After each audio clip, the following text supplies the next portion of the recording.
Assalamualaikum warahmatullahi wabarakatuh. Baiklah, kami dari kelompok 5 yang beranggotakan saya Siti Alrizki dengan NIM 21129363. Saya Desri Paramayori dengan NIM 21129183. Saya Sofia Agustina dengan NIM 21129484. Dari kelas 21 AT03 dan dosen pembimbing Ibu Dr. Hajah Yanti Fitria SPD MPD akan melakukan praktikum materi fotosintesis, yaitu percobaan in-house. Tujuan percobaan 1. Membuktikan bahwa fotosintesis menghasilkan oksigen. 2. Mengetahui faktor-faktor yang dapat mempengaruhi proses fotosintesis. Alat dan bahan yang diperlukan dalam percobaan in-house yaitu yang pertama 3 buah botol yang telah diisi dengan air, yang kedua yaitu baking soda, dan yang ketiga yaitu tumbuhan Hydrilla verticillata.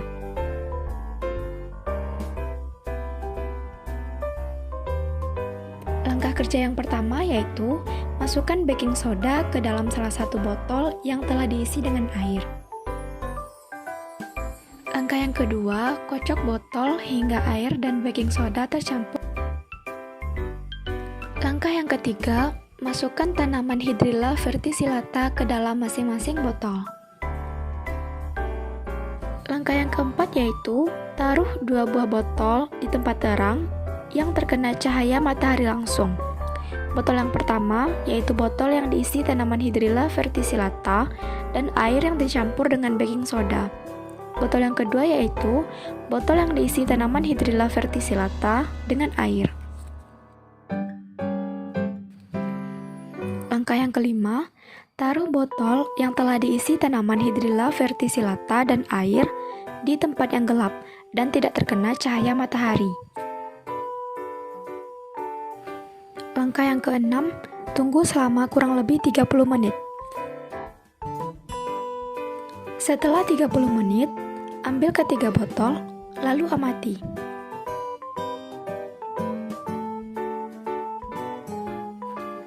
Hasil percobaan. Pertama, botol di tempat terang dengan baking soda. Di botol ini, tumbuhan Hydrilla verticillata menghasilkan gelembung udara yang sangat banyak. Kedua, botol di tempat terang tanpa baking soda. Pada botol ini, tumbuhan Hydrilla verticillata menghasilkan banyak gelembung udara.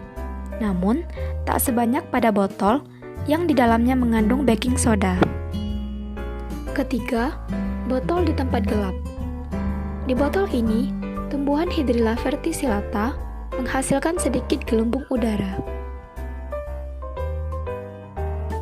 Tanaman Hydrilla yang menghasilkan gelembung udara paling banyak ialah tanaman Hydrilla dalam botol di tempat terang yang di dalamnya terkandung baking soda. Tanaman Hydrilla yang menghasilkan gelembung udara terbanyak kedua yaitu tanaman Hydrilla dalam botol di tempat yang terang tanpa baking soda.